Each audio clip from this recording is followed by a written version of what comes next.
Ndamira pamberi pedera mamutasi. Ndamira pamberi pedera mamutasi. Ndisandwe chokwadi. Ndisandwe chokwadi. Pachabatwa nemoto. Pachabatwa nemoto. Marari mbatsirongo. Marari mbatsirongo. Pamusoro idarira mamutasi. Zita kuti Kenneth Mburwa. Inini ndakanyengerwa mukadzi neanonzi Patrick Nyandiya. Chakaita kuti ndizive kuti Patrick Nyandiya aifambidzana nemudzimai wangu. Ndakati ndakabata foni yemudzimai wangu pakapinda message yakabva kuna Patrick Nyandiya. Papinda message yakabva kuna Patrick Nyandiya, inini ndakatanga kupinda muhurukuro naNyandiya. Kusvika tasvika pakadzika pekuti takazosvika pekuti Patrick takazosvika pakutaudzana pekuti asvike kumba semafambidzirano wangu achiita. Inini ndaipindurana naye ndini mukadzi. Iye panguva iyoyo aifungidzira kuti ari kutaura nemukadzi. Kusvika Patrick takurukura azosvika pamba pangu na 23 past 11 usiku akuvhura dhoo, ndipo ndakabva ndamubata padati dzvii. Ndamubata vadaridza mhere kusvika Sabhuku asvika. Ndakazoisa nyaya kumadzisabhuku. Ndaisa nyaya kuna Sabhuku, Sabhuku akati atitongi nyaya. Pandaisa nyaya kuna Ishe, anova Ishe Mutetwa pasi pedare renyu. Ndaisa nyaya kuna Ishe Mutetwa. Nyandiya akatongwa, akabvuma mhosva yake, akatongwa pasi pedare raIshe Mutetwa. Atongwa pasi pedare raIshe Mutetwa, akapuwa mutongo wake waasina kuzokwanisa kundibhadhara panguva yakanga yatarwa naIshe Mutetwa. Saka kusvika pari zvinezvi kubva muna 2023 hapana chandati ndawana kubva kuna Nyandiya. Ndosaka ndauya kunomhangara nyaya yangu pasi pedare raMambo Mutasi. Akati ndo mashoko angu muchidimbu. Akatiza. Angakanzi anofanira kupa chii naMutetwa? Angakanzi anofanira kundipa mombe 3 nezvinhu zvemumba yangu yemukati yakasvipisa. Imba yangu yemukati yakasvipisa papiwa pamubata padhoo. Wanga wagara atori magariro awo kubva kumashure. Iwewe wakaekita unga mukadzi wako kusvikira munhu auya wobva wamuti kumakota 11 akupinda padhoo wamubata, ndizvo? Wobva wamubata, ndizvo? Saka magumbezi yakasvipisa gani? Sekuti mameseji mamwe akanga arimo zvairatidza izvo kuti vanhu vakanga vane nguva yakareba vachifambidzana. Taura straight. Pasiya zvimwe kana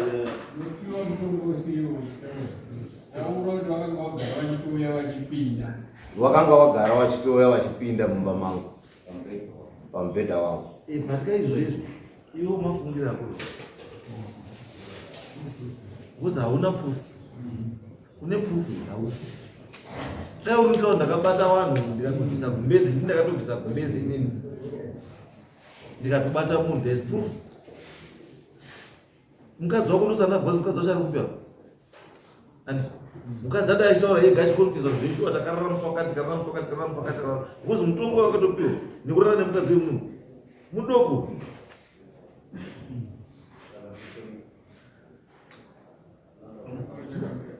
Pamakaenda kudare raIshe Mutetwa kwacho anga ari pere mukadzi wakanga atiza musha kwake kuriwo paDC. Iwewe wamubata navo atiza wakamumuteera here kwaberekwa? Womu zvakateera zvikanzi chini aberekwa? Vabereki vacho havana zvavakakwanisa kupindura, vakangoti pari zvine zvaapo asimuka atiza. Hatisi kuona, hatisi kuzivawo kwaari. Waitopindura sekuti havasi kuziva kwaari asi wakanga kuri kutsvayawo kuda kuzvidzidzidza kwaari. Iwewe kuteera kwako kuti kwakutera kuda kutora mukadzi wako here kuda kuti inini kutera kwandakanga ndichiita kwakanga kuri kwekuda kuti nyaya yati igarirwe pasi, mativi ese aripo, ndiko kutera kwandakanga ndaita.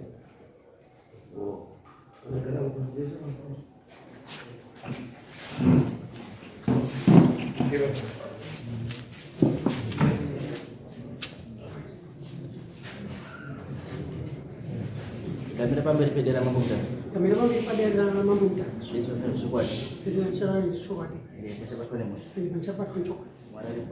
Mari mbasima. Zatu baba.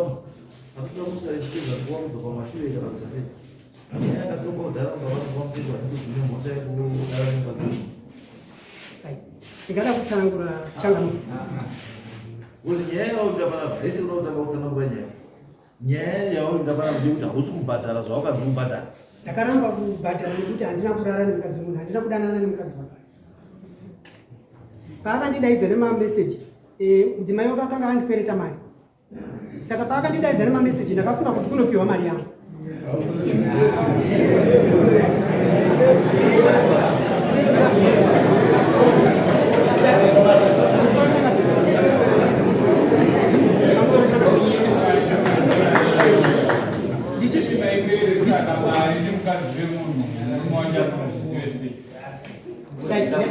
Inini ndaishanda padhuze nemudzimai uyu pamba pambuya wangu. Maishanda kuti ndati maikweretisana mudzimai wemunhu mari murume wacho ari mupenyu sei? Anga ari mbuya wangu. Imbuya. Saka akandikwereta mari. Izvo zvese zvatara basa. Akanaka changamire kuzvizvi. Iwo ni mameseji. Mameseji endakanga ndinawo kubudikidza nefoni yake ndakanga ndabata yemurume vanozi Nyandere. Ndakanzi na Ishe Mtetwa ndimudzosere foni yake. Ndakanga ine mameseji acho ese. Iwo wadi kuforward wa mameseji mufoni wako. Iwo wakakwarira mbarira vanhu vakakutarisa.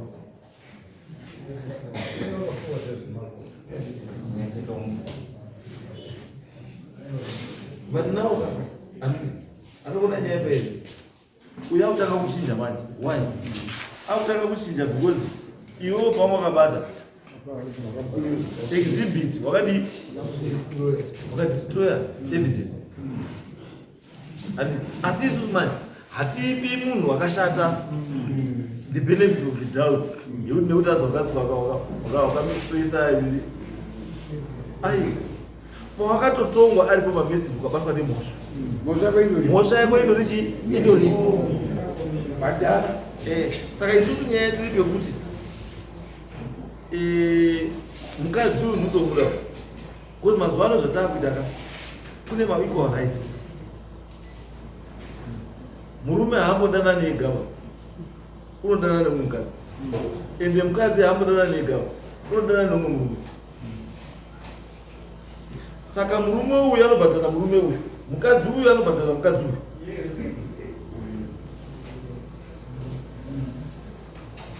Tindesani mukadzi wabamba unofanira kubhadharwa nemukadzi wako iwe. Iwo bamba wachibhadhara iwewe. Hakuna mugari. Because kana ari madhauta charges asina kuhurirwa ndiani. Iwo wahurirwa ko mukadzi wake ahurirwa kuti ndiani ndimai nini. Iwo wahurirwa ndiani ndibambo nini. Andino saka mese munofanira kulipa. Because iwo adana nemukadzi wemunhu uchizwa nemukadzi wemunhu, iwo adana nemurume wemunhu uchizwa nemurume wemunhu. Ndosaka ndakuzoti mai ava varipa. Mai ava muchavaorekwadisi. Alright. Saka imimi bambo mati imimi hamuna kubhadhara nenyaya yekuti hamuna kurara nemunhu. Saka imimi pama muchikomunicata nemurume kusvikira mazouya pamataura kuti ndakauya kuti ndakuda kupiwa mari yako. Manga muri komunicata nenyaya dzemari here kana muri komunicata nenyaya yebota? Kuna past 11 kusvika mubaba wemunhu ndaziva kuti ndopana ndichida kutsanangura chaka kuti time yacho yazi 11 o'clock ndandiripi ndati ipapo ndopana ndichida kutsanangura movha mandiimisa 11 o'clock dzataurwa ndandiri kuisa ndopa ndakaona mameseji achiuya ndopa ndarisipona kumameseji whether is 7 a.m. 7 p.m. 12 p.m. 12 a.m. Izvo zvichiri mhosva yangu zvekuti uyataura time wachachataura time hazvikubvisi pamhosva because kuti uuye wanga uri in communication nemukadzi wemunhu iwe can you imagine kuti time yautaura handiti iwe dai anga mukadzi wako ari pafoni na11 ari kungotaura nemunhu wauzozvautaura nani pawhatsapp haubvunziwe haubvunzire dai wanga uri haubvunzire kuti unobaka nehope womuka mai mwana wandori pawhatsapp wondosiya zvakadaro iwewe wokomunikata nemukadzi wemunhu nemameseji uri communicate uchitofamba kuya towa dzimba iyoyo uchicommunicate I guess message yako yekupedzisira yanga iri ndasvika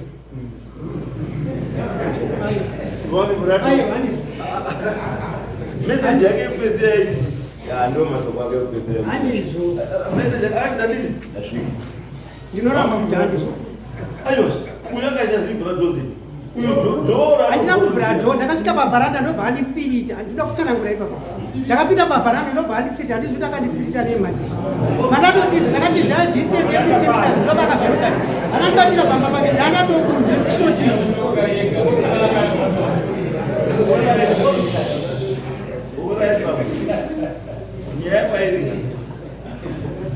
nyaya iripai ndeyekuti ndipewo judgment yaishe mutiro dzanga dzisiripo minano dzadziri ngani wakati mbiri notaura ndipe judgment yamutetwa ndava nemasabhuku eosipora amutetwa rikuti urandikuurayi mutetwa ndiye akasara nemapepa iwa aiwa judgment akandinomenyendo kana nyaya mberi akanomipewa judgment yako saka anosara naye pauzi ndiye panguva iyoyo ndiye akasara nemapepa iyoyo inini haana kutambidza inotaura chokwadi pamberi pe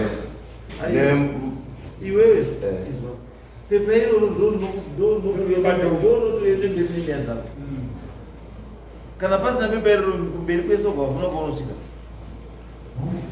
because nyaya yakarutangira primary court ndokwakapiwa judgment and judgment kana yabva kuvindicate katada kuichinja isusu panapa and this court yakuacta sezichi as an appeal court kudecision yapiwa kupi kuprimary court saka ndiye ndichida kavendite kuprimary court kuti ndizive kuti kuno ndikuti uphold here decision yakapiwa kulowa court kana kuti ndiri kuichinjiridza ndatarisira ndatarisa senge zvoda kuita izvizvi kuti ndaakuichinja because uyu arakidza kuti hasi munhu anotembeka because kana wauti wakataurwa iwewe namutetwa kuzibhadhara mombe nhano asi wosvika munomoti handina kuzibhadhara because handakwira nazo inizvo kana usina kukwira nawo ndiwaifanira kuapira nyaya yako kuno aifanira kuti apiwe nyaya yake kuno ndiwe because ndiwe wanga wazokwirana nejudgment not kuti umine uya kuzokutaurira apa kuti uyo azotaura kuti mombe dzangu dzanonoka danga rangu ratonoka ndipo utanga kutaura kuti handinobhadhara nekuti handinakwira nazvo hazvimake sense iyo zvotondakidzwa kuti ritsotsi haitoshandiswa uyo mukadzi iyo uchitoona naye kuti kaitire kako ndikorakidza kuti nanhasi ndiri poriji nyangwe nanhasi zvokutaura kuti poriji runombora bota rutonombora kaitire kako ndike munhu runombora bota iyo ndakuona kaitire kako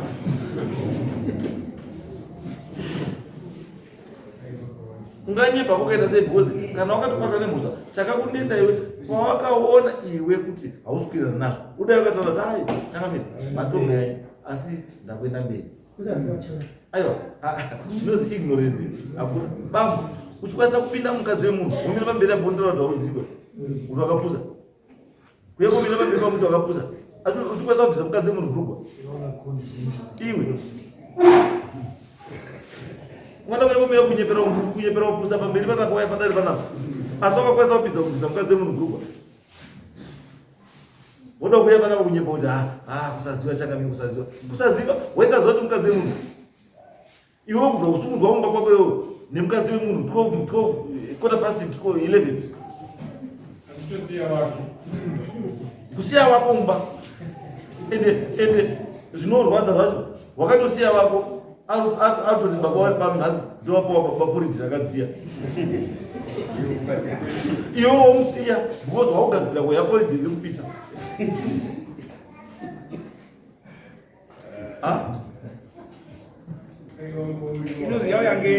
Kubuda mumba mako iwewe na 11.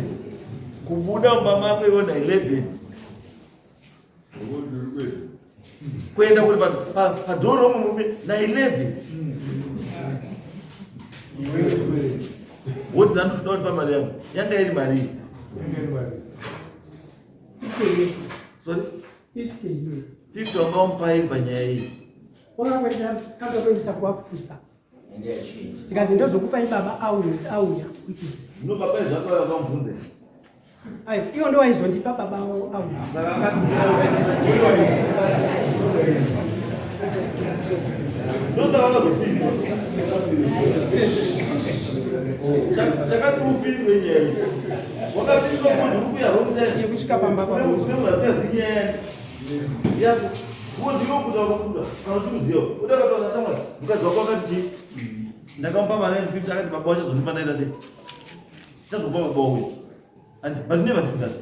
As long as you come and get a name, they move for money. Uchuya. Wosika boyfriend. Alright. Is waka finish ba semuna ngati na boss. Wakaenda ero mapolisa utafiri. Mapolisa ndakaenda ndikanora. Mapolisa wakaenda utasamba kwa. Ndakara kwa kusikwenda kuti udakozungisa munhu yakufirira. Inini? Iwe ndimani manje. Baba ndatuda kutanga ndarapwa ndozoona kuti ndinoenda pora zvakati zvakarapwa nyaya ndakaendesa kumapurisa asi andinoziva kuti yakapamba iyo zvakarapwa ndakarapwa asi ndarema ndati akarapwa here handichimura kuti kurapwa saka nyaya yako wakazodzokerero mapurisa yangu handisati ndadzoka yakaitika rini nyaya 2023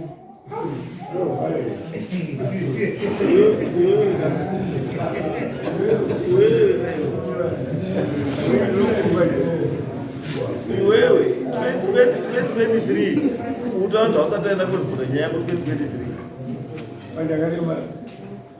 2023 saka makaremara mauda medical report wakaendesa ine medical report kukwanisa kukombanzira ndogadzira bhuku racho rekurapa ndinaro ndorogadzira pakazi pawakatarisa pakaziya pakatarisa izvi pakanyorwa zii pakazi asauta saka uri kuona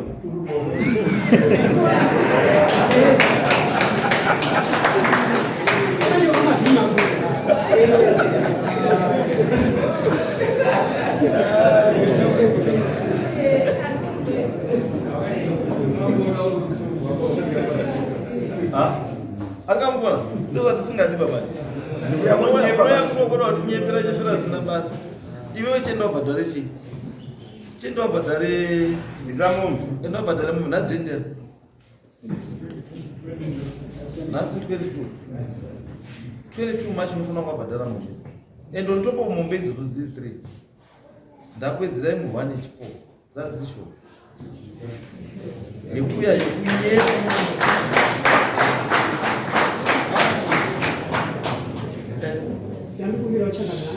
ndinokuitawo zvekurima ndino kamari kangu kanorinesa handichanetsi kuona ende pano pawakandirowa kumana mwiri wangu wakuiwe isusu chimanyika tingoziva kuti zvimbozi usabate babamu zvimbotsvakana zvega zvimona maziso ei bota kana udya bota muna maziso ei samanyika musabate babamu zvimbotsvagana zvega iwo unoda maziso ei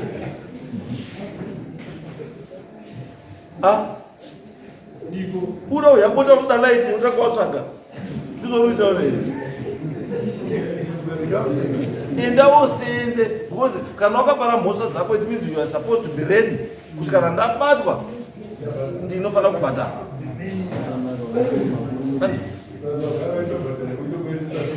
Muna ndokuisa 50 iyo mbozi iye third yemari yemombe. Kana uchikwanisa kupereka munhu 50 ukadzi wemunhu 50 50 it means uri master farmer kaune mari, because kana wakakwanisa kuperesa 50 kokumba kwako ukasiya mari. Kana wakakwanisa kuperesa 50 kumba kwako iwewe wakaita sei, wakasara nemari.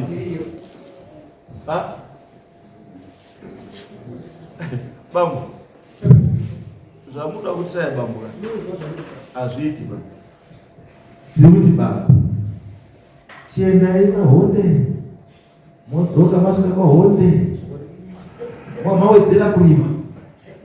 mawedzera kurima musi wa 22 Machi mubva mabhadhara chii mombe 2 dzinofanira kuzabhadhara.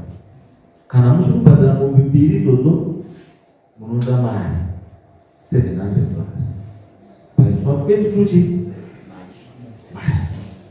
Chandirwadza bambo ndechekuti muri munhu asingarakidzi kuregreta zvaakashaisha. Muri munhu angaunyeperwa kuzoita munhu akangwara. Mukadzi wemunhu akanyembuka. Mukadzi wemunhu haatauri naye pafoni kutongotaura nemukadzi wako. Iwe uripo baba, mukadzi wako unomufonera kangani? Mukadzi wako iwewe unomufonera kangani iwe? Kakawanda. Zvekusvika kuma11. Handizosvika kuma11. Saka sei mukadzi wemunhu wakasvika naye kuma11 unotaura naye pamese? Kana wako iwewe mukadzi wakaroora, haukwanisi kusvika naye kuma11 uchitaura naye pafoni. Asi mukadzi wemunhu ukwanisa kusvika naye nachiko. Azviti ba. Chiendai muite zvakavaka.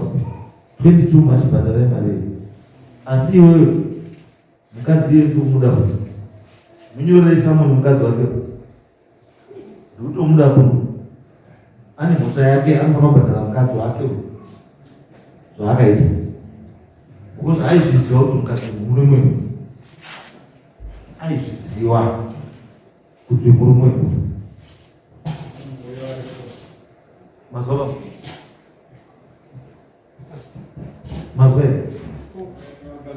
Mwaina wakadzi wenyu mese next court kuti mukadzi wako iwewe abhadharwe zviro zvake, azive kuti zviro zvake zviri kuno zvaanofanira kupiwa, zvekuti baba wakasaisha kugara titeza 22 akasvika musati mabhadhara muchazoona wakomana wangu wakure wakunyora kuti mune mombe ngani, mune mbudzi ngani, mune chii zvese. Tozozvibatsira tega patinofunga kuti ndo panobhadhara kuti zviri zvifambe zvakanaka.